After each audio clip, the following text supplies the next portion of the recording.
हम परमेश्वर का धन्यवाद करते हैं जो अद्भुत आश्चर्य कर्म करता है। आपके बीच में किया ना। हम परमेश्वर की उस महिमा को देखने की कोशिश करें जो शायद आप फिजिकल आईज से अभी तक देख नहीं पाए। ठीक है। और सबसे मुख्य बात जो मैं आज आपके साथ शेयर करूंगा वो ये है कि जब हम किसी भयानक दुर्घटना का शिकार होते हैं, दुर्घटना हम कहते हैं इसको, लेकिन होती ये घटना ही है। एक्सीडेंट की आप अगर परिभाषा निकालें गूगल में तो एक्सीडेंट का मतलब होता है अचानक से होने वाली घटना।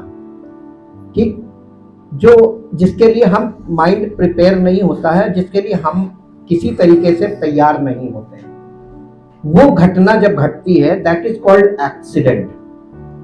और एक्सीडेंट कई प्रकार के होते हैं,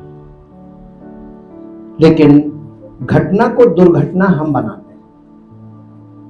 हमारी दुर्भावना उसमें जुड़ती है जब घटना में, तो वो दुर्घटना हो जाती है। ये हमारा पर्सनल ओपिनियन होता है, हमारी पर्सनल सोच होती है।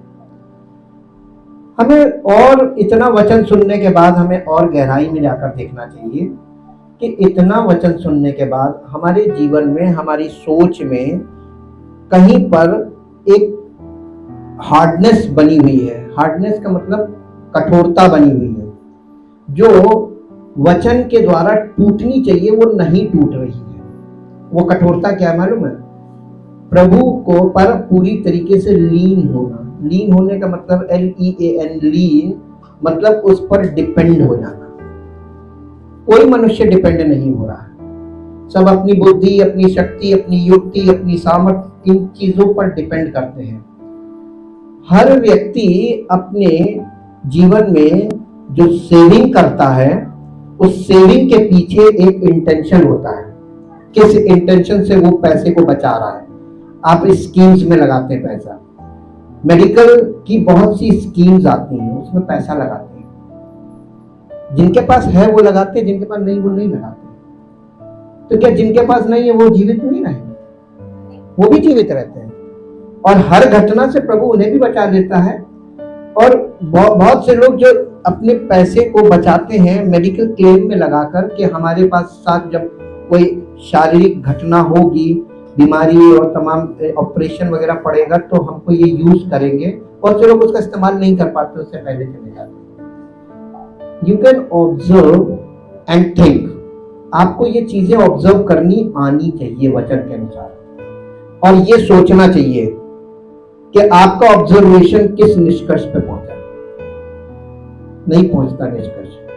आप लोग किसी कंक्लूजन पे नहीं पहुंचते इन योर माइंड, अपने विचारधारा में। आप दूसरों को देखते हैं, उसने इतना है, उसके पास इतना है, वो देखो उसके पास पैसा था वो बच गया। मैं आपके सामने जीवित गवाह बैठा हूं, जिसके पास पैसा नहीं था उसने बचाया, हम बच नहीं सकते। एक्सीडेंट था। एक्सीडेंट का मतलब अचानक से होने वाली घटना, और हमने इसको कभी भी दुर्घटना के रूप में नहीं देखा। इसलिए हमारा मन कभी भी डिप्रेस्ड नहीं हुआ, हमारी विचारधारा डिप्रेस नहीं होती है। हमसे जब बाहर निकलते हैं तो लोग कहते हैं अरे आप बड़ी जल्दी अच्छे हो गए। हमने कहा जिसको कोई उठाने वाला नहीं होता ना, उसको परमेश्वर का आत्मा कहता खुद उठ, खुद चल, कोई नहीं आएगा तुझे उठाने। मैं तुझे बचाने की सामर्थ्य रखता हूं, चलना तुझे ही पड़ेगा। ये स्पिरिचुअल लाइफ का फॉर्मूला है, इसको ग्रास्प कीजिए। चलना आपको अपने पैरों पे पड़ेगा। परमेश्वर आपको एड देता है। एड का मतलब समझते हैं? सहायता। मेडिकल साइंस आपको क्या देती है? जीवन देती कि एड देती? लोग उसको जीवन मानते कि वहां से जीवन मिलना, जीवन नहीं मिलता है। वहीं पे बहुत मरते हैं, वहीं से कुछ बचते हैं। जो बचते हैं वो ये सोचते हैं फलाने डॉक्टर ने फलानी दवाई ने टाइम से पहुंच गए थे इसलिए बच गए ना। ये सब आपके विचार हैं। बचाने वाला आपको बचा लेता है, उसके बाद आप हॉस्पिटल जाते हैं। हालेलुया। मैं आज आपके सामने एक बहुत अजीब चीज शेयर करूंगा वचन के द्वारा, और वो अजीब चीज आपके लिए अजीब होगी, मेरे लिए अजीब नहीं है। जिंदगी में अच्छे और बुरे दोनों प्रकार के एक्सपीरियंसेस आपको मिलेंगे। आपको अच्छे एक्सपीरियंसेस मिलेंगे, आपको बहुत सी अच्छी चीजें मिलेंगी तो अच्छा एक्सपीरियंस है। लेकिन आपके सामने बहुत से ऐसे एक्सपीरियंसेस आएंगे जो आपके अंदर ये विचारधारा उठेगी, मेरे साथ ऐसा क्यों हुआ, फलाने के साथ ऐसा क्यों हुआ, वो तो बहुत अच्छा है, वो किसी का बुरा नहीं सोचता, उसके साथ बुरा हो गया।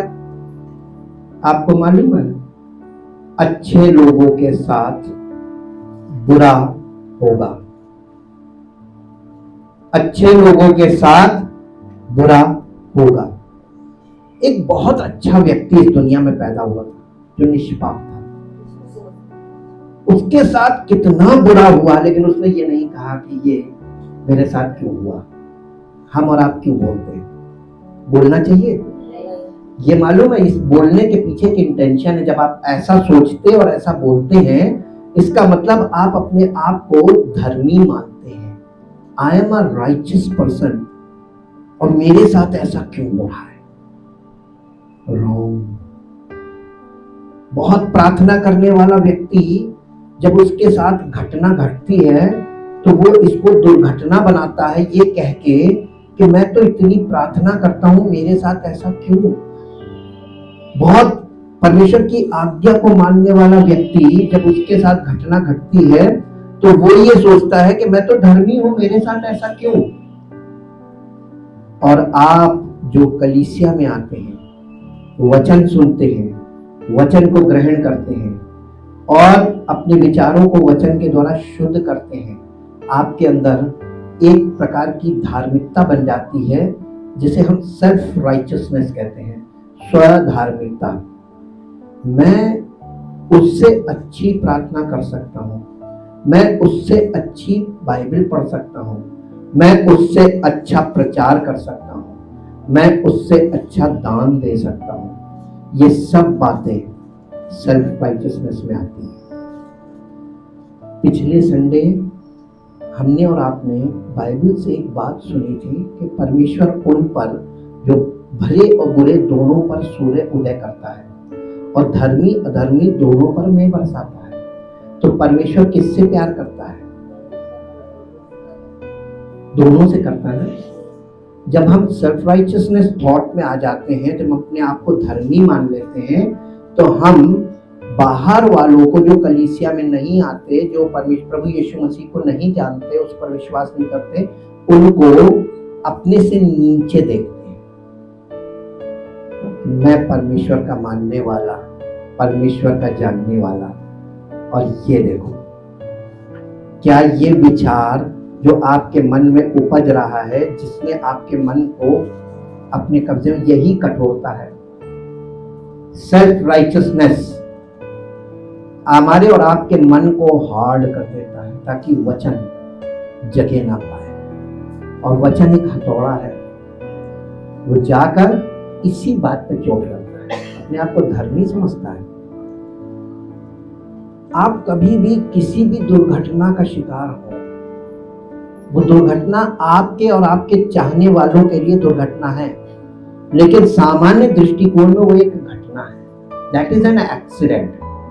और एक्सीडेंट को आप दुर्घटना बनाते हैं, हम दुर्घटना बनाते हैं उसकी कि ये होना नहीं चाहिए था, क्यों हुआ, इसलिए दुर्घटना है ना। इनके साथ क्यों हुआ, ये दुर्घटना है। हालेलुया। मैं आज आपको परमेश्वर के वचन से एक पद पढ़वाना चाहूंगा जो आप निकाल सकते हैं मेरे साथ। प्रेरितों के काम 3 अध्याय 12 और 13 पद। प्रेरितों के काम 3 अध्याय उसका 12 और 13 पद। जन्म के लंगड़े का दृष्टांत है यहाँ पर। ये देखकर पतरस ने लोगों से कहा, हे इजराइलियों, तुम इस मनुष्य पर आश्चर्य क्यों करते हो? ये जन्म का अंधा था।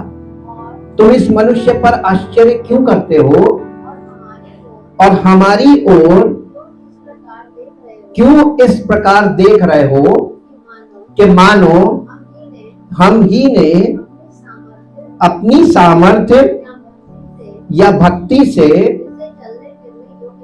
इसे चलने फिरने योग्य बना दिया। कई बार आप अपनी भक्ति को हाईलाइट करते हैं।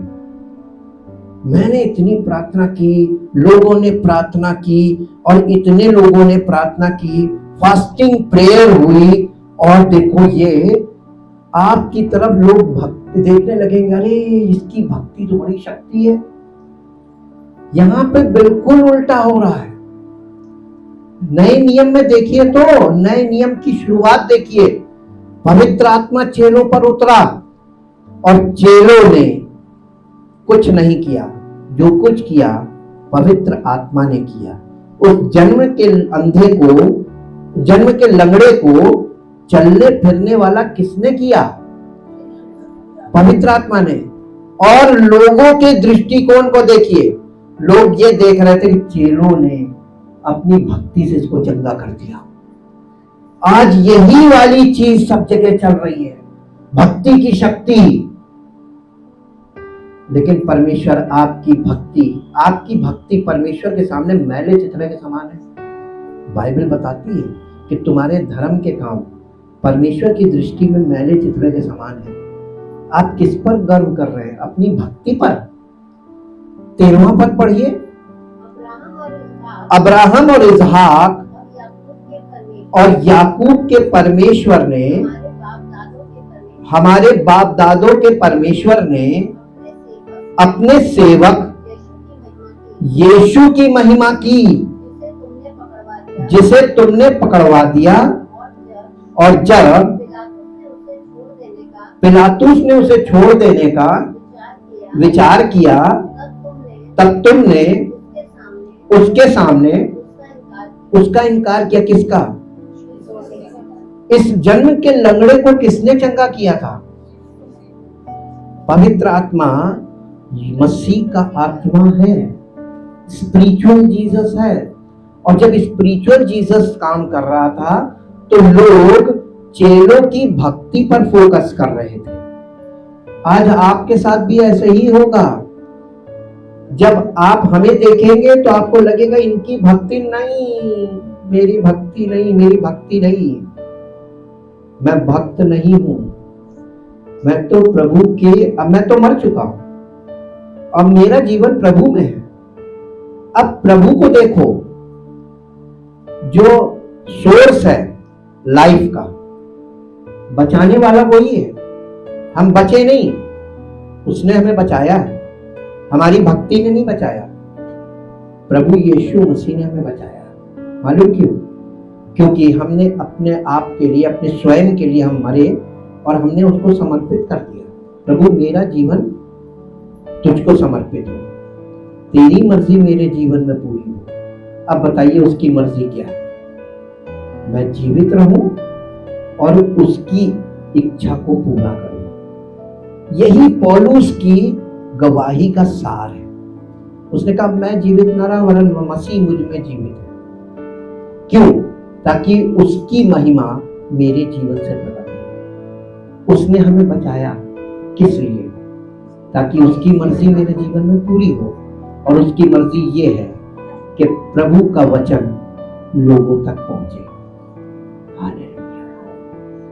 एक और पद पढ़िए जो आपको मिलेगा, तीतुस की पत्री, उसका 3 अध्याय का 5 पद। The book of Titus in English, chapter 3 verse 5। तीतुस की पत्री 3 अध्याय का 5 पद।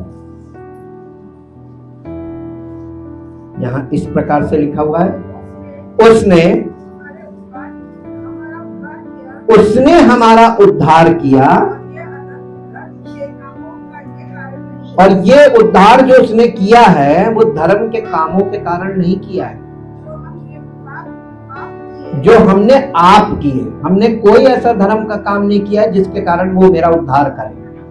मैंने उसे अपने धर्म के कामों के कारण बाध्य नहीं किया कि वो मेरा उद्धार करे, बल्कि उसने मेरा उद्धार किया, और ये मेरे धर्म के कामों के कारण नहीं जो मैंने आप किए, पर अपनी दया के अनुसार नए जन्म के स्नान और पवित्र आत्मा के द्वारा, नया बनाने के द्वारा हमारा उद्धार किया। उद्धार करने के पीछे एक प्रोसेस है। उस प्रोसेस को उसने हमारे जीवन में पूरा किया, जिसे हम उद्धार कहते हैं। हमको उसने इसलिए बचाया क्योंकि उसने हमें जोई लाइफ दे दी, बॉर्न अगेन होते ही। और बॉर्न अगेन होने के बाद जब हमें अनंत जीवन मिल गया, मृत्यु का हमारे पर कोई प्रभाव नहीं पड़ेगा। पौलुस इसी बात को अपने शब्दों में कहने लगा कि मैं जीवित रहना मेरे लिए मसीह और मरना लाभ है। कोई दुनिया में आज तक ये नहीं कह पाया मरना लाभ है। सब कहते हैं मरना हानि है, लेकिन मृत्यु, मसीह में मृत्यु लाभ है। क्योंकि जब हम अपनी दौड़ पूरी कर लेते हैं, प्रत्येक मनुष्य के लिए परमेश्वर ने ही ठहराया है एक बार जन्म लेना और उसके बाद शारीरिक मृत्यु होना अनिवार्य है। तो मृत्यु अपने समय पे आएगी, लेकिन समय से पहले वो हमें मृत्यु से बचाता है, ताकि हम उस कोर्स को पूरा करें जो उसने हमारे सामने रखा है, उस दौड़ को पूरी करें जो उसने हमें मसीही जीवन की दौड़ दी है। एक और पद निकालिए जो आपको मिलेगा इफिसियों की पत्री 2 अध्याय का 8 और 9 पद। मैं आपको थोड़ा रिमाइंड करा रहा हूं ताकि आप लोग अपने आप को धर्मी ना समझें। ये देखें वचन आपको आपके पाप दिखा रहा है। 2 अध्याय 8 और 9 पद। क्योंकि विश्वास के द्वारा आपने विश्वास बहुत कर लिया, लेकिन अगर उसका अनुग्रह नहीं हुआ तो उद्धार नहीं होगा। हालेलुया। विवाह के बाद पति पत्नी दोनों के एक होने से संतान उत्पन्न होती है, किसी एक के द्वारा नहीं होती। कभी नहीं संतान पैदा नहीं होगी अगर आप ये सोचेंगे कि मैं संतान पैदा कर सकता हूं। अनुग्रह होना जरूरी। अनुग्रह का मतलब होता है अनमेरिटेड फेवर ऑफ गॉड, यानी जो लोग इस योग्य नहीं है कि वो कोई धर्म का काम करें जिससे परमेश्वर प्रसन्न हो और उन्हें उद्धार प्राप्त हो, उनका उद्धार कैसे होगा?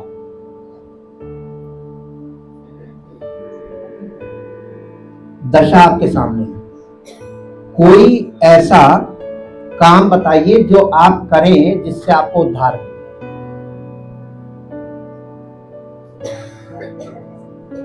आप कोई ऐसी प्रार्थना करें, ऐसा प्रचार करें, ऐसी सेवा करें, ऐसा दान दें कि आपको उद्धार मिल जाए। धर्म के कामों से कोई उद्धार बता दे। अनुग्रह किस पर होगा? जो इस लायक नहीं कि कुछ कर सके। आप हो सकता प्रचार ना कर सके, आप हो सकता प्रार्थना ना कर सके, आप हो सकता है कि बहुत बड़ा दान ना दे सके, तो आपको उद्धार कैसे मिलेगा? उद्धार का मतलब अनंत जीवन, जोई लाइफ कैसे मिलेगा? हैं?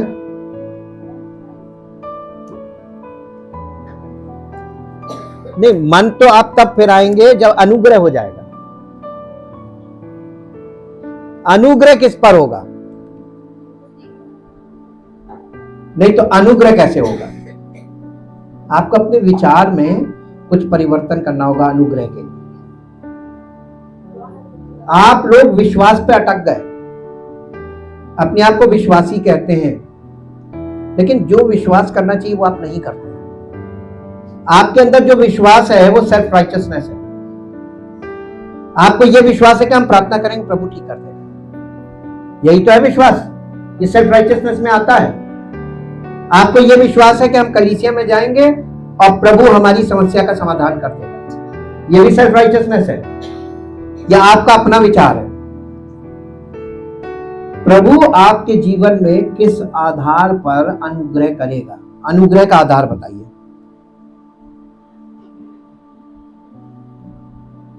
किसी को नहीं मालूम अनुग्रह किस आधार पर होता है। जब लिखा हुआ है कि परमेश्वर ने जगत से ऐसा प्रेम किया कि उसने अपना इकलौता पुत्र दे दिया ताकि जो कोई विश्वास करे। नहीं, ये नहीं लिखा है, निकाल के पढ़ दीजिए, वहां लिखा क्या है। परमेश्वर ने जगत से ऐसा प्रेम किया कि अपना इकलौता पुत्र दे दिया ताकि नहीं, फिर से पढ़िए। आप लोग बहुत बारीक चीज छोड़ रहे हैं। यमुना 3:16, अरे इतनी फेमस रटी होनी चाहिए थी। क्योंकि परमेश्वर ने जगत से ऐसा प्रेम रखा कि उसने अपना इकलौते पुत्र को दे दिया, ताकि जो कोई विश्वास करे, नहीं लिखा ना। आप किस पर विश्वास करते हैं? अपनी प्रार्थना पे, अपनी धार्मिकता पे, कि मैं तो बहुत धर्मी हूं। जब आपके साथ घटना घटती है तो आप उसको दुर्घटना क्यों बनाते हैं? ताकि, क्योंकि आप अपने आप को धर्मी मानते हैं। बहुत बारीक पॉइंट है। Righteousness of God and self righteousness के बीच इतनी बाल की बराबर बारीक लाइन है, और आप इस बाल की बराबर बारीक लाइन से अपने आप को इधर कर लेते हैं।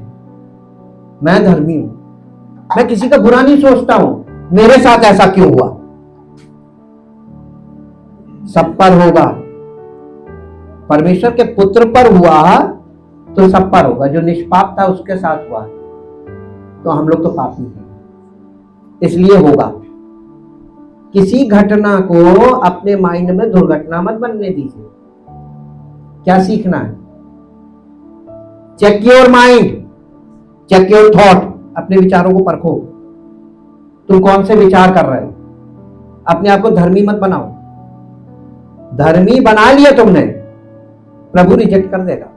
जाओ। आप चाहते हैं कि वो अनुग्रह करे, तो आपको उसके सामने दीन मनुष्य बनना पड़ेगा। दीन का मतलब, प्रभु मैं अयोग्य हूं, मैं अधर्मी हूं, मैं पापी हूं, मुझ पर दया कर। हालेलुया। और जब बाइबल पढ़ने लगते हैं लोग, या वचन सुनने लगते हैं, कलीसिया में आने लगते हैं, तो एक नई धार्मिकता का ओढ़ना ओढ़ लेते हैं कि हम तो धर्मी हैं। कितनी बड़ी धोखे की चीज है ना। आप जब बाइबल में धर्मी वर्ड पढ़ते हैं कि धर्मी पर परमेश्वर का अनुग्रह बना रहता है, तो आप अपने आप को किस कैटेगरी में रखते हैं? कैसे? आधार बताइए। आप धर्मी कैसे हैं? है कोई धर्मी?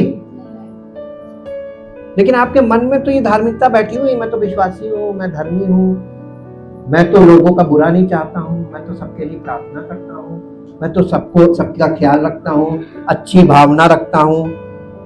ये सब बातें आप कंक्लूड करते हैं अपने माइंड में कि मैं धर्मी हूं, I am a righteous person. लेकिन यहां पर क्या लिखा है? यमुना 3:16, परमेश्वर ने जगत से ऐसा प्रेम रखा कि अपना इकलौता पुत्र दे दिया, ताकि जो कोई ना विश्वास करे। नहीं लिखा है उस पर। किस पर? ये उसको क्यों छोड़ दे रहे? उस पर तो विश्वास नहीं करते हैं। हम अपनी धार्मिकता पर विश्वास करते हैं, अपने धर्म के कामों पर विश्वास करते हैं, भक्ति पर। आपको अपनी भक्ति का चोला उतारना पड़ेगा अगर आप चाहते हैं कि आपके जीवन में परमेश्वर आपको यूं करके यूं उठा खड़ा करे। उसके लिए बहुत छोटी बात है। मैंने अपनी सारी जिंदगी सुना, मेडिकल लाइन में काम किया, सारी जिंदगी ये सुना 8वें दिन टाका कटता है। 8 से 10 दिन हो सकता है, लेकिन मेरे टाके 7वें दिन कट गए। मैंने पहली बार देखा, अरे प्रभु 7th डे, ये तो चमत्कार है। और सर्जन ने भी बोला कि ये चमत्कार है। मैंने कहा ये प्रभु ने किया, सारी महिमा उसको मिले जिसने किया। अपनी भक्ति को बीच में ना लाइए, उसके किए में अपने विचार को बीच में ना लाइए। हालेलुया। है कठिन, ये कठिन है। वो आपको यूं पकड़ेगा, यूं खड़ा कर देगा। उसके लिए कोई कठिन काम नहीं। मृतकों में जीवन देने का उसका काम ही मृतकों को जीवन देना। हम मृतक हैं, हम मृत्यु के संसार में रहते हैं, जहां हर चारों तरफ मृत्यु मृत्यु मृत्यु मृत्यु मृत्यु लोक है। ये मानव, ये पृथ्वी मृत्यु लोक है और परमेश्वर का पुत्र इस मृत्यु लोक में उतर आया ताकि जो कोई उस पर विश्वास करे उसे मृत्यु लोक से बचा ले और मृत्यु के पार का जीवन हमें मिलता है। और यह जीवन मृत्यु पर जयवंत होने वाला जीवन। हालेलुया। एक और पद पढ़िए जो आपको मिलेगा, दूसरा कुरिन्थियों, इफिसियों की पत्री पढ़ लिया ना, दूसरा कुरिन्थियों 10 अध्याय का 12 पद। दूसरा कुरिन्थियों 10 अध्याय उसका 12 पद यहां इस प्रकार से लिखा हुआ है, क्योंकि हमें ये साहस नहीं कि हम अपने आप को उनमें से ऐसे कुछ के साथ गिने या उनसे अपने को मिलाएं जो अपनी प्रशंसा। ये कलीसिया में चल रहा है, आज भी कलीसिया में यही चल रहा है। एक दूसरे से टैली कर रहे, उनसे अच्छा तो हम हैं, उनसे अच्छी दुआ हम करते हैं, उनसे अच्छा प्रचार हम करते हैं। अरे ये कैसे? ये प्रभु की कलीसिया नहीं है, ये सेल्फ राइचसनेस है। सब अपने आप को एक दूसरे से मिलान कर रहे हैं कि ये देखो इसका विश्वास, देखो मेरा विश्वास, देखो मैं तो इससे ज्यादा विश्वास करता हूं, मैं इससे ज्यादा दान देता हूं, मैं इससे ज्यादा प्रार्थना करता हूं, मैं ये करता हूं। मैं आप धर्म के काम कर रहे हैं, आपके धर्मों के कारण आपका उद्धार होगा नहीं। लिख लीजिए, आप करके देख लीजिए जितना करना है। जब तक आप इसको छोड़ेंगे नहीं, इस मानसिकता से बाहर नहीं निकलेंगे, अनुग्रह नहीं होगा। बॉर्न अगेन होने के लिए क्या चाहिए? अनुग्रह। बिना अनुग्रह के आप बॉर्न अगेन नहीं होंगे। और बॉर्न अगेन के लिए जो चीज चाहिए वो है परमेश्वर का अनुग्रह। खाली विश्वास से काम नहीं बनेगा। आपने अगर यीशु मसीह पर विश्वास किया तो आपको विश्वास ये करना है कि प्रभु का अनुग्रह मुझ पर हो ताकि मैं उद्धार पाऊं। उद्धार का मतलब बॉर्न अगेन, जोई लाइफ। जब आपको एक बार मिल जाएगी तब हर घटना परमेश्वर की महिमा का कारण बनेगी। मेरे जीवन में ये पहली घटना नहीं है। हम बार बार मृत्यु के द्वारा बचाए गए और हम हमेशा मृत्यु में गए।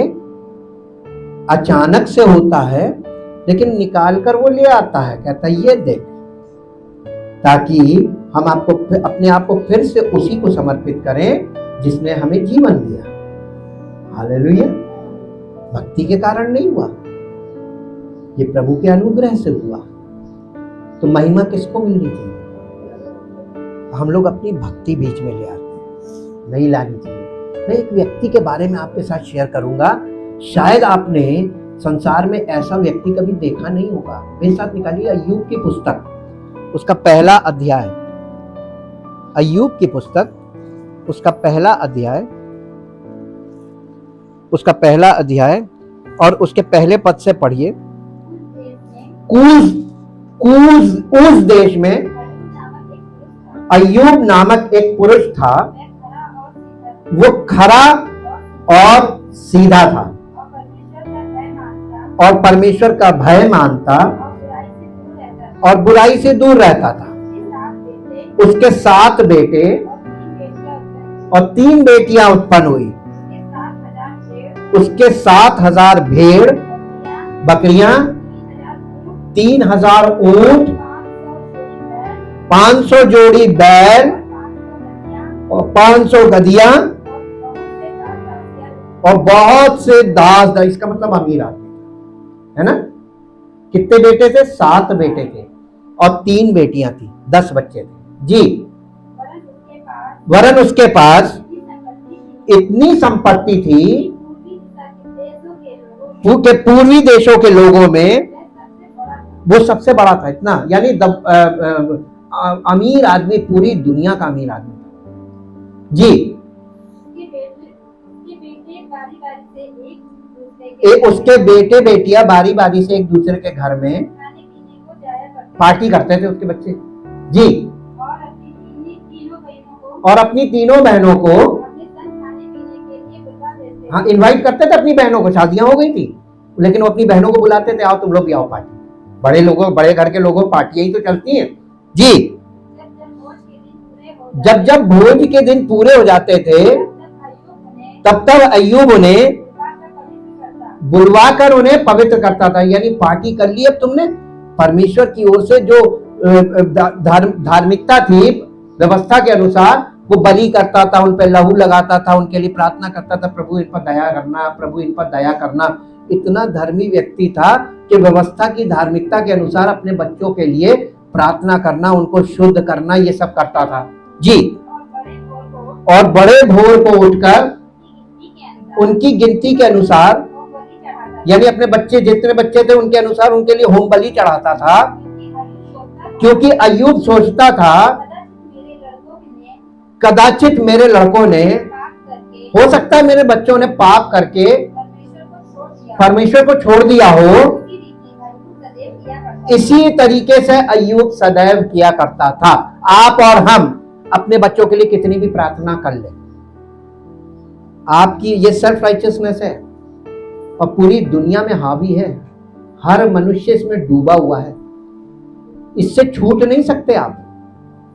मालूम है, the greatest sin in the world is self righteousness. ये बहुत बड़ा पाप है। मनुष्य अपने आप को इतना धर्मी, तभी तो अय्यूब की पुस्तक में आया, क्या मनुष्य परमेश्वर से ज्यादा धर्मी हो सकता है, या मनुष्य परमेश्वर से ज्यादा शुद्ध हो सकता है? तो मनुष्य की जो धार्मिकता जो वो धर्म के नाम पे करता है, उससे उसको क्या हासिल? एक चीज बता दूं, सबसे बड़ी चीज है जीवन। ना आप जीवन हासिल कर सकते हैं अपनी धार्मिकता से, ना आपके बच्चों को जीवन मिलेगा। ये यहां पे दिखा दिया गया। आप बाइबल में देखिए कि अय्यूब कितना धर्मी व्यक्ति था मनुष्यों की दृष्टि में, और परमेश्वर की दृष्टि में भी धर्मी था। लेकिन इसकी धार्मिकता की टेस्टिंग शुरू हुई। परमेश्वर ने शैतान को अनुमति दे दी। मालूम है, शैतान ने परमेश्वर के सामने एक कंडीशन रखी, अय्यूब तेरा भाई ऐसा ही नहीं मानता, तूने उसको इतनी बरकत दे रखी है इसलिए वो तेरा भाई मानता है। तब परमेश्वर ने उसको खुली छूट दे दी, जा छू के देख लो। आगे पढ़िए। एक दिन यहोवा परमेश्वर के पुत्र उसके सामने उपस्थित हुए और उनके बीच शैतान भी आया। परमेश्वर के पुत्रों के साथ शैतान हमेशा रहता है, उनके बीच में शैतान भी आया जी। यहोवा ने पुत्रों से नहीं, शैतान से पूछा, तू कहां से आता है? शैतान ने यहोवा को उत्तर दिया, पृथ्वी पर इधर उधर। उसका घूमने का स्थान कहां है? शैतान का कहां घूम रहा है? आज कहां घूम रहा है? आपसे कहा उसकी मुलाकात होगी, और परमेश्वर कहां है? परमेश्वर या तो स्वर्ग में है और या हमारे दिल में है। और पृथ्वी पर कौन घूम रहा है? हाँ, पृथ्वी पर कौन घूम रहा है? और वो पृथ्वी पर से घूमते, रोमिंग, इंग्लिश में आप पढ़ेंगे तो वर्ड लिखा रोमिंग। आप लोग मोबाइल यूज करते हैं, उसमें एक ऑप्शन होता है रोमिंग। रोमिंग का मतलब मालूम है? उसमें सर्च करके देखिए, वेले घूमना, बिना किसी कारण के मौज मस्ती में घूमना, यही है roaming. People are roaming on the world, roaming in the world, everybody is roaming in the world. ये किसका प्रभाव है? आप रोमिंग में हैं, ये प्रभाव किसका है? वो आपको रोम करा रहा है। ऑलवेज वी आर रोमिंग जी। और डोलते डालते, शैतान कैसे आता है? डोलते डालते, मस्त जी। आया हूं। यहोवा ने शैतान से एक पूछा, क्या तूने मेरे दास? परमेश्वर की दृष्टि उन लोगों पर रहती है जो पवित्र है। परमेश्वर की दृष्टि में, क्या आप परमेश्वर की दृष्टि में पवित्र हैं? बहुत सावधान रहिएगा। जो परमेश्वर की दृष्टि में जैसे ही पवित्र घोषित होता है परमेश्वर की ओर से, शैतान तुरंत पहुंच जाता है कि ये इसको मैंने देखा है जी, क्योंकि उसके तुल्य खड़ा और सीधा और मेरा भय मानने वाला और बुराई से दूर रहने वाला मनुष्य और कोई पृथ्वी पर कोई मनुष्य नहीं, only one person, his name is Job, अय्यूब नाम है उसका जी। शैतान ने यहोवा को उत्तर दिया। अब देखिए शैतान वहां पे हाजिर जवाब होता है। शैतान से कभी आप नहीं जीत सकते, मालूम क्यों? क्योंकि वो परमेश्वर के सामने भी तड़ाक से जवाब देता है। आप उसकी युक्ति के आगे ठहर नहीं पाएंगे। इसलिए आपकी कोई भी युक्ति, आपका कोई भी यानी क्या बोलते हैं, आपकी कोई भी नहीं, आपका कोई भी क्या कहते हैं, हमारी अपनी तर्क जो बोलते हैं आर्ग्यूमेंट, हाँ, आपका आर्ग्यूमेंट उसके सामने टिकेगा नहीं, आप उससे आर्ग्यू नहीं कर सकते जी। वो कहने लगा, हाँ, क्या अय्यूब परमेश्वर का भय बिना लाभ के मानता है? इसका मतलब शैतान आपको जब भी कन्विंस करेगा वो आपको लाभ और हानि में कन्विंस करेगा। दाऊद कहने लगा, यहोवा मेरा चरवाहा है, मुझे कुछ घटी ना होगी। और फिर उसने कहा, मैं मृत्यु की वादी में से भी होकर गुजरूंगा तो भी हानि से नहीं डरूंगा। हानि का डर आपको बहुत सताता है। अगर ये हो गया होता तो, किस चीज का डर है आपको? ये हो गया होता तो, ऐसा हो गया होता तो। अरे तुम जैसा मन में विचार करो वैसा तुम्हारे साथ होगा। बाइबल में ये प्रिंसिपल दिया है, ये प्रिंसिपल्स हैं और वो आपके माइंड में काम करते हैं जी। क्या तूने उसकी और उसके घर की और जो कुछ उसका है उसके चारों ओर, आपको मालूम है जब आप परमेश्वर प्रभु यीशु मसीह पर विश्वास कर लेते, गुड न्यूज के क्यों कहा गया है गॉस्पेल, आपके परिवार के और जो कुछ आपका है उसके चारों ओर। आपको दिखाई दिया? कभी दिखाई दिया? नहीं दिखता। जब तक घटना नहीं होगी तब तक दिखेगा नहीं। और आपकी दुआ क्या होती है? प्रभु टेस्टिंग कराने जा रहे हैं, डर के मारे कुछ निकले ना, अरे गलत निकले, ताकि उसकी महिमा प्रकट हो, आप देखें उसकी महिमा को। आप इतना डरते हैं, मेरे साथ ऐसा ना हो, मेरे बच्चे के साथ ऐसा ना हो, मेरे साथ ऐसा ना हो, हर चीज से तो आप डरते हैं। तो आप प्रभु की महिमा कैसे देखेंगे? महिमा देखना चाहते हैं, डरना छोड़ दीजिए। डर और विश्वास यानी फियर एंड फेथ, ये दो ऑपोजिट्स हैं। फियर का ऑपोजिट क्या है और फेथ का ऑपोजिट? और अगर आप कहते हैं हम विश्वास करते तो आपके अंदर फियर की, और फियर है, म्यान में एक ही तलवार होगी, या तो फियर, आपके पास फेथ कहां है? आपने किस पर विश्वास किया? नहीं किया। जिस पर करना था नहीं किया, लेकिन आपके अंदर ये भाव है कि हम विश्वास करते हैं। परखिए अपने विश्वास को जी। तूने तो उसके काम ले। एक और अजीब बात, जब आप परमेश्वर का भय मानते और निश्चित रहते हैं कि वो हमें बचाएगा, वो हमारा सहायक, वो हमारी सहायता करने वाला, वो हमारा जीवन देने वाला, वही सब कुछ है, तो वो आपके कामों पर क्या देगा? अब प्रार्थना करके आशीष मांग के देंगे। ये अय्यूब ने प्रार्थना से प्राप्त किया था कि परमेश्वर ने उसके चारों ओर बना के रखा था। क्यों? कंडीशन क्या थी? वो परमेश्वर का भय मानता था और परमेश्वर की ओर अपना मन लगाए रहता था, प्रभु दया कर जी। और उसकी संपत्ति देश भर में फैल गई थी, धनाढ्य बनाता है जी। परंतु अब अपना हाथ बढ़ाकर जो कुछ उसका है उसे छू, तब वो तेरे मुंह पर, मेरी निंदा करेगा। ये शैतान परमेश्वर से कह रहा है कि तू उसके सामान पर, उसकी चीजों पर छू ले और आशीष हटा ले, देख वो तेरे मुंह पे तेरी निंदा करेगा।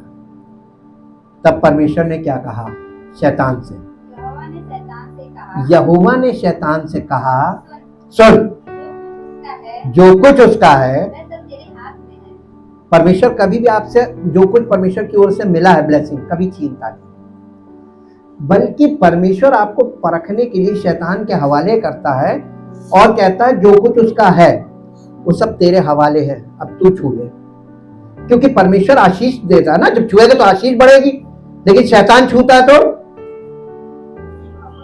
श्राप आ जाता है। जी, केवल उसके शरीर पर केवल उसके शरीर पर हाथ न लगाना। हाथ मत लगाना, केवल उसके शरीर पर।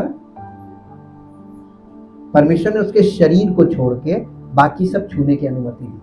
जी, और फिर क्या होता है? तब शैतान यहोवा के सामने से चला गया, बस अनुमति लेने आया था।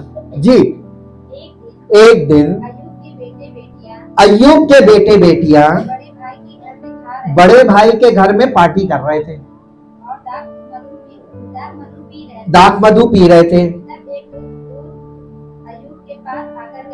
तब एक मैसेंजर आया, एक दूत आया अय्यूब के पास आकर कहने लगा, हम तो बैलों से हल जोत रहे थे और गधियां उनके पास चल रही थी कि सभा के लोग धावा करके उनको ले गए, तलवार से तेरे सेवकों को मार डाला। मैं अकेला बच के आया हूं तुझे समाचार दे। जी, वो अभी ये कह ही रहा था कि दूसरा भी आकर कहने लगा,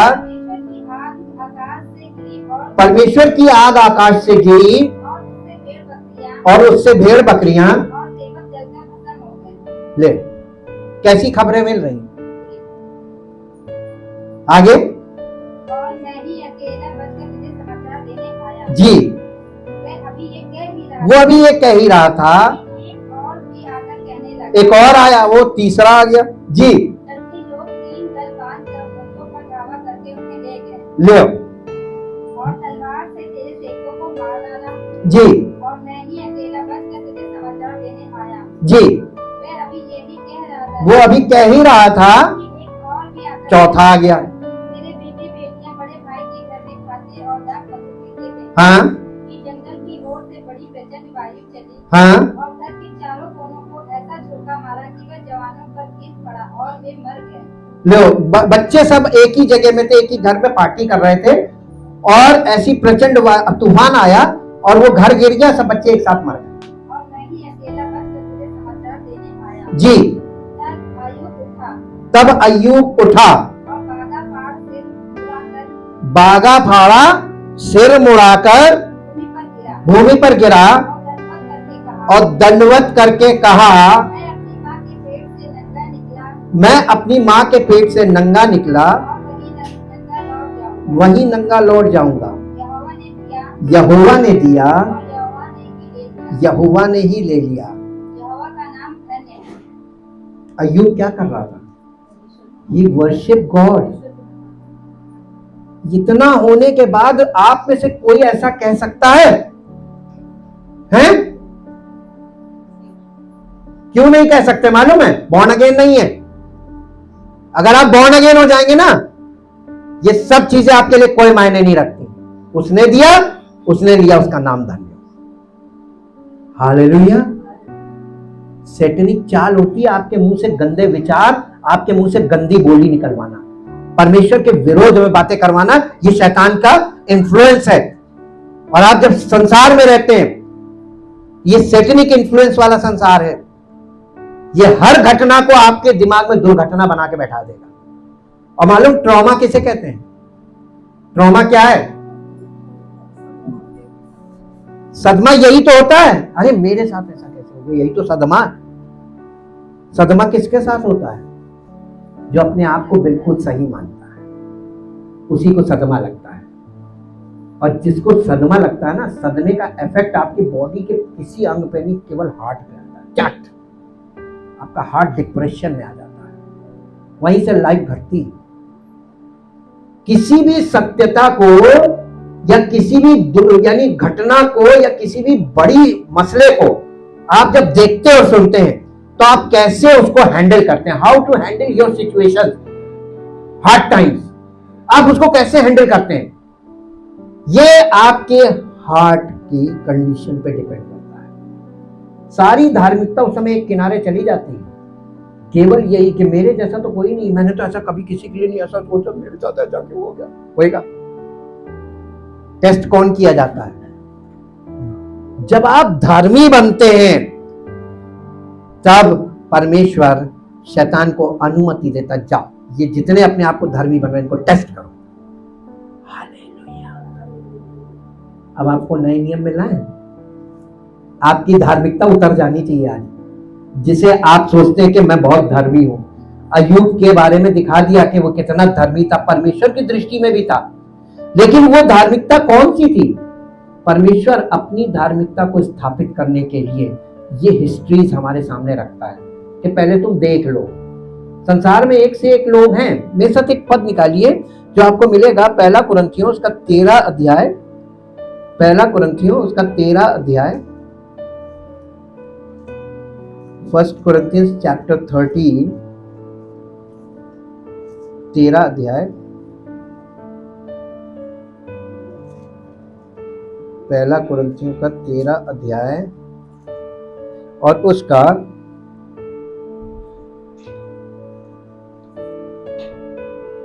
पहले पद से पढ़िए।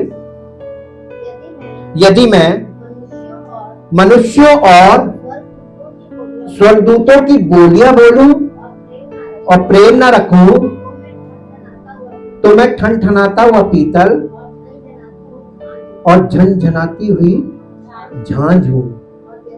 और यदि मैं भविष्यवाणी, बहुत ध्यान से सुनिएगा, जो सेल्फ राइचियसनेस है उसमें ये आता है, यदि मैं भविष्यवाणी कर सकूं और सब भेदों और सब प्रकार के ज्ञान को समझूं और मुझे यहां तक पूरा विश्वास हो कि मैं पहाड़ों को हटा दूं परंतु प्रेम ना रखूं, आपकी धार्मिकता यहां पे आके फेल हो जाएगी।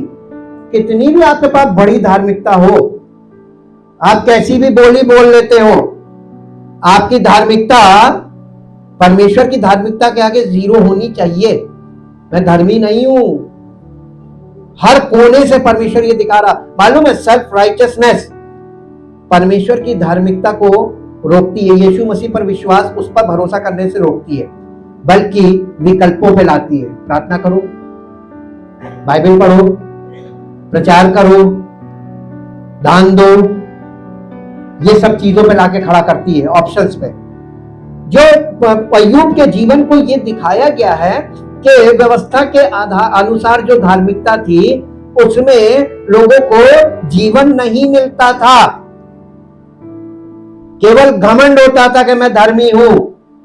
शास्त्री फरीसी घमंड करते थे मैं धर्मी हूं, और यीशु मसीह उस धार्मिकता के विरोध में परमेश्वर की धार्मिकता को लेकर खड़ा हुआ। यीशु मसीह को मार डाले जाने का कारण क्या था? केवल वो धार्मिकता जो संसार में मनुष्यों में पाई जाती, सेल्फ राइचियसनेस।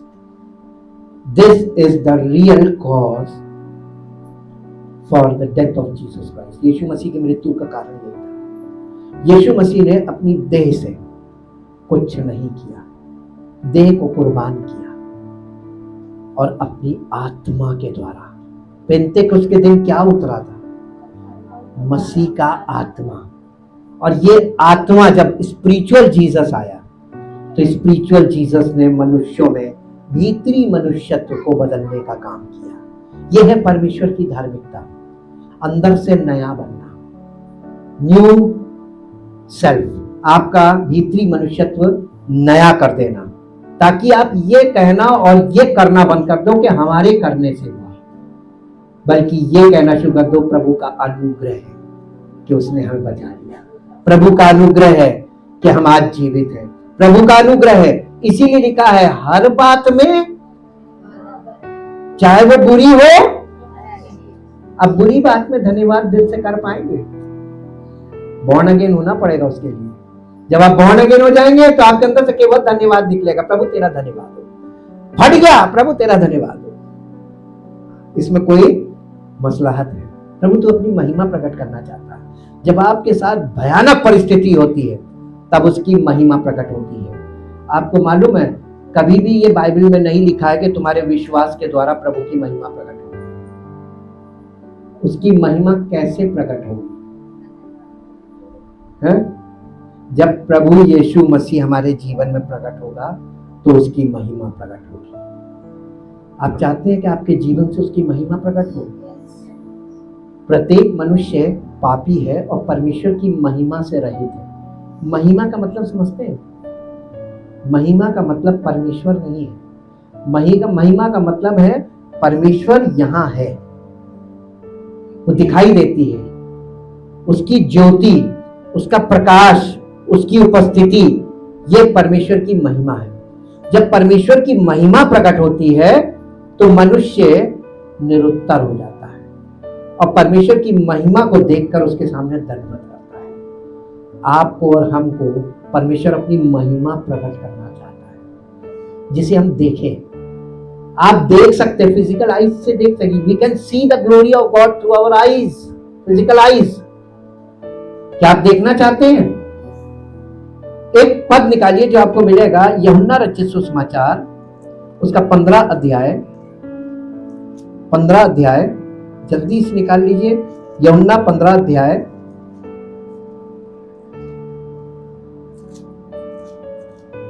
15 अध्याय का 7 पद से पढ़िए। यदि तुम मुझ में बने रहो, यदि तुम मुझ में बने रहो मतलब कलीसिया में, और मेरा वचन तुम में बना रहे, ये व्यक्तिगत है, पर्सनल। यानी व्यक्तिगत तौर पर प्रभु यीशु मसीह का वचन या परमेश्वर का वचन आप में बना रहे तो जो चाहो मांगो। ये खुली छूट आपको दी गई, लेकिन इंटेंशन चेक करेगा जी। मेरे पिता की महिमा इसी से होती है कि तुम क्या लाओ। अब आप एक बात बताइए, आप फल ला सकते हैं? पेड़ में फल पैदा हो सकता है, संभावना है, लेकिन पेड़ फल पैदा नहीं कर सकता, खुद से नहीं कर सकता। स्पिरिचुअल लाइफ को आप समझिए, ये यहां पर बॉटनिकल प्रोसेस है। आपको एग्रीकल्चर वे में जाके देखना पड़ेगा कि पेड़ में फल पैदा तो हो सकता है, लेकिन पेड़ फल पैदा कर नहीं सकता। आप अपने जीवन में आत्मा का फल पैदा कर सकते हैं, लेकिन कंडीशन है, कंडीशन होगी तो पैदा हो जाएगा, है ना। विश्वास के द्वारा अनुग्रह ही से तुम्हारा उद्धार हुआ। तो विश्वास के साथ एक और चीज है, आप विश्वास कर सकते हैं, अनुग्रह कौन करेगा? कब? जिस दिन आपका विश्वास वो होगा जो परमेश्वर के वचन के अनुसार होगा। वो विश्वास नहीं जो आपके मन में है। आपके मन में ये विश्वास है कि हम जाएंगे, प्रभु हमें बचा लेगा, ये वाला विश्वास नहीं है, ये फॉल्स फेथ है। शैतान इसी विश्वास पे खेलता है। हालेलुया। आप जब तक इस विश्वास पे टिके रहेंगे उस तो आपके जीवन में अनुग्रह नहीं हुआ। क्यों अनुग्रह आज तक नहीं हुआ? आप अपनी धार्मिकता पे टिके, मैं ये कर लूंगा, मैं ये कर लूंगा, मैं ये कर लूंगा, मैं ये कर लूंगा, ताकि आप घमंड करें, देख प्रभु मैं ये कर सकता हूं। यहूदी लोग यही करते थे। परमेश्वर ने उनकी धार्मिकता को पलट दिया और उनके साथ ऐसे जितने लोग उस धार्मिकता में, उनकी सबकी धार्मिकता पलट गई है। अब आपको एक बात और बताते हैं, परमेश्वर प्रेम है, परमेश्वर सत्य है, परमेश्वर ज्योति है, परमेश्वर वचन है, परमेश्वर आत्मा है। ये सब चीजें परमेश्वर के बारे में लिखी है, लेकिन ये सब चीजें नए नियम में आके सब पलट जाती हैं। परमेश्वर सार्वजनिक नहीं, गॉड इज ऑलवेज पर्सनल। जब आपके जीवन में पर्सनली ये चीजें आ गई, you God is in you. This is the New Testament. नई वाचा में यही है, परमेश्वर तुम्हारे अंदर है। अगर परमेश्वर की ज्योति तुम्हारे अंदर है तो परमेश्वर तुम्हारे अंदर है, परमेश्वर तुम्हारे साथ है, परमेश्वर का सत्य तुम्हारे अंदर, परमेश्वर तुम्हारे साथ है। जब परमेश्वर आपके साथ है तो आपको अपने लिए कुछ करने की जरूरत है, अपने बचाव का प्रबंध करने की जरूरत है। पक्का पक्का बताइए। आप अपने बचाव के लिए तो ज्यादा परेशान रहते हैं, मैं क्या कर लूं, मैं क्या कर लूं, मैं क्या कर लूं। सारे प्रयोजन आप जो कर रहे हैं, आपकी टेंशन का कारण क्या है? आपकी टेंशन आपके बचाव के, कल क्या होगा, भविष्य में क्या होगा। प्रेजेंट का आपको मालूम नहीं, भविष्य की चिंता कर रहे हैं। कल के दिन के बारे में आपको पता नहीं कि हम जीवित रहेंगे कि नहीं, और आप भविष्य के 50 साल आगे की प्लानिंग पकड़ के चल रहे हैं। अपनी इस विचारधारा से बाहर आइए। अगर आप चाहते हैं परमेश्वर अनुग्रह करे तो आपको अपने आप को उसके सामने शून्य, प्रभु मैं कुछ भी कर लूं, मैं बच नहीं सकता, लेकिन आप मुझे बचा सकते हैं। एक पद लास्ट में पढ़ेंगे तो मैं प्रार्थना करूंगा, जो आपको मिलेगा भजन नीति वचन 30 अध्याय का 12 पद। The book of Proverbs chapter 30 verse 12। नीति वचन 30 अध्याय का 12 पद। ऐसे लोग हैं जो अपनी दृष्टि में शुद्ध हैं, तो भी उनका मैल धोया नहीं गया। सेल्फ राइचस, ये वो धर्मी लोग हैं जो अपने आप को धर्मी मानते हैं, शुद्ध मानते हैं, लेकिन परमेश्वर की दृष्टि में वो धर्मी नहीं है। मैंने आज आपको उस व्यक्ति के बारे में दिखाया जो परमेश्वर की दृष्टि में भी धर्मी था, परमेश्वर उसके लिए क्लेम कर रहा था उसके जैसा कोई नहीं, और परमेश्वर ने ही शैतान को अनुमति दी, जाओ उसे चेक कर लो। जब परमेश्वर का पुत्र आया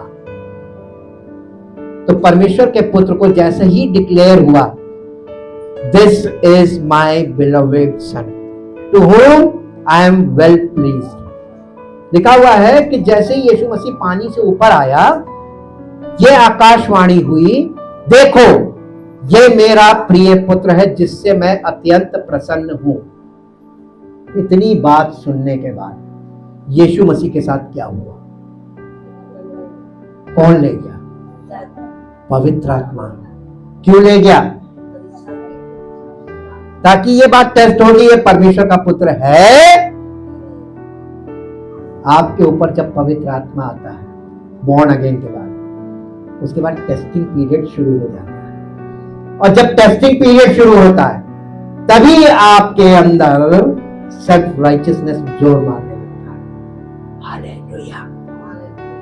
जी, यीशु मसीह को पास किसने करवाया? नहीं, शैतान ने परीक्षा ली, पास किसने करवाया? पवित्र आत्मा ने उसे याद दिलाया कि लिखा है। वहां बाइबल नहीं थी उसके हाथ में। हालेलुया। वचन को बहुत ध्यान से सुनिए, ऐसा सुनिए कि रट जाए, याद हो जाए कि क्या लिखा है। क्योंकि जब आप परिस्थिति में जाते हैं तो बाइबल नहीं पढ़ सकते, जितना अंदर है वही आपके अंदर काम करेगा। जब मेरे साथ ऐसी कंडीशन हुई थी तो जो अंदर वचन था पवित्र आत्मा उससे काम कर रहा था। हालेलुया। और इस अनुभव के साथ मैं आपसे कह रहा हूं कि आपके हाथ में बाइबल हमेशा नहीं रहेगी। ये वचन जितना हृदय पे लिखा होगा पवित्र आत्मा उसी के अनुसार काम कर पाएगा। अब थोड़ा होगा तो काम भी थोड़ा होगा, जितना ज्यादा हो। Always focus on the word of God. परमेश्वर के वचन पर केवल सुनने में नहीं, केवल समझने में नहीं, बल्कि बाइबल को खोलकर पढ़ने में मन लगाना शुरू करते हैं, क्योंकि छोटे छोटे एडजेक्टिव्स में बड़े बड़े भेद छिपे हुए हैं। जैसे कि आज मैंने आपसे कहा, परमेश्वर ने जगत में अपने पुत्र को, परमेश्वर जगत से ऐसा प्रेम किया कि अपने पुत्र को, इकलौते पुत्र को भेजा, ताकि जो कोई, आप लोग कह रहे थे विश्वास करे, लेकिन वहां लिखा हुआ है जो कोई उस पर विश्वास करे वो नाश ना हो। विश्वास करने वाले नाश हो सकते हैं, लेकिन जो कोई उस पर विश्वास करेगा वो नाश नहीं। कंडीशन चेंज हो जाती है। तो always go to see what is written in the word. ये हम लोग एक नई सीरीज शुरू करने पर हैं, जो अब हम देखने में विश्वास करेंगे और देखकर विश्वास करेंगे और देखकर चलेंगे। क्योंकि हमारी जब आंख में चोट लगी तो मेरी आंख बंद हो गई और सब लोग कहने लगे आंख बंद हो गई, और जब खुली तो लोग कहने लगे आंख खुल गई।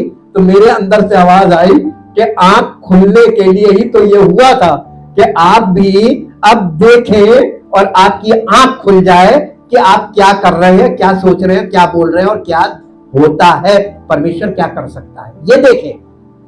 अब आप ये सोचना बंद कर दीजिए कि हम ये करेंगे तो वो करेगा। अब आप ये देखिए कि वो क्या कर सकता है, अगर आप उस पर भरोसा रखेंगे तो। Thank you Jesus. परमपिता परमेश्वर, हम आपका हृदय से धन्यवाद करते हैं उस महान प्रेम और उस अनुग्रह के लिए प्रभु, जो आप हम सब लोगों पर बनाए रखते हैं। हाँ प्रभु, आप धर्मी अधर्मी दोनों पर में बरसाते हैं और आप दुष्ट और धर्मी दोनों पर अनुग्रह करते हैं। प्रभु, आप अनुग्रह पापियों पर करते हैं ताकि पापी व्यक्ति अनुग्रह के द्वारा उद्धार पाकर आपकी महिमा का पात्र बने, उसका जीवन आपकी महिमा का योग्य हो और उसकी जिंदगी से आपकी महिमा प्रकट हो। हाँ प्रभु, आप योग्य लोगों को चुनने नहीं बल्कि अयोग्य लोगों को योग्य बनाने का काम करते हैं। आपका नाम धन्य हो और आपकी महिमा प्रकट हो। यीशु मसीह के नाम से आमीन। परमेश्वर आप